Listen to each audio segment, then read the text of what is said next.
Lah iki tak sangkani kok SD 1 Ndresi lur. Anak belok kanan iku Dalan Raya Pantura Surabaya Semarang. Lah anak belok kiri iki arah Sumber iki lur.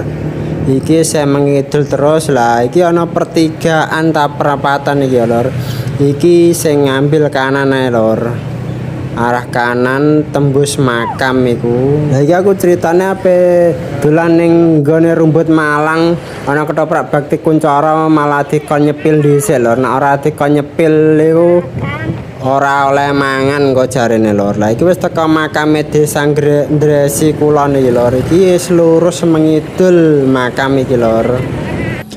Lah iki malah ana truk mogok ning kene lho Takebanan iku pake mau lho. Daerah kene iki peternak ayam daging iku akeh lur, daerah Ndresi Kulon Mengidul iki lur. Lah iki ngajak keluarga aku lur, soalnya ape mampir ning gone kancane iki. Iki bocil malah kepanasan iki. Bar panas malah ndek mang teko kono malah kudanan lho. Lah iku apa iku iku lur pas ndekne apa takbir keliling nih udah nggak ogo-ogo daerah kene lho. Lah iki gapurane di dusun Rumbut Malang Desa Ndresi Kulon lor. Iki masuk iki lor. Acara ketoprak iki hari Sabtu 16 Mei ya lor, aja kliru lor. Lah iki sebelah kiri mang jam 11:30 wis bek tamune lor. Lah iki omahe sapa ya lor? Omahe Pak Kades ta apa biasanya sing duwe-duwe ngene iki ya Pak Kades ngene iku lor. Lah iki sebelah kiri iki ya Masjid Dusun Rumbut Malang lor, jose ngene lor. Lah iki ana bakul trek lor.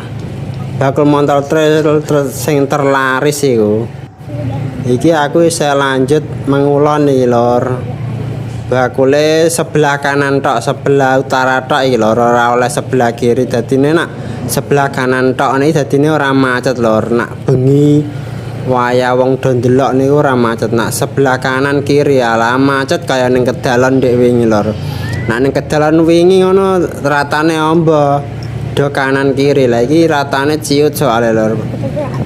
Lah iku mang do ditulisi bakul sebelah utara tok ngono sak jalur. Seador lumayan nih panggunge. Lah kok apa lur ketoprake panggunge wis ketok lur. Iki jam 11:30 ruame lur. Mang pas bar kundangan aku rene. Lah iki tak parkirno kene iki.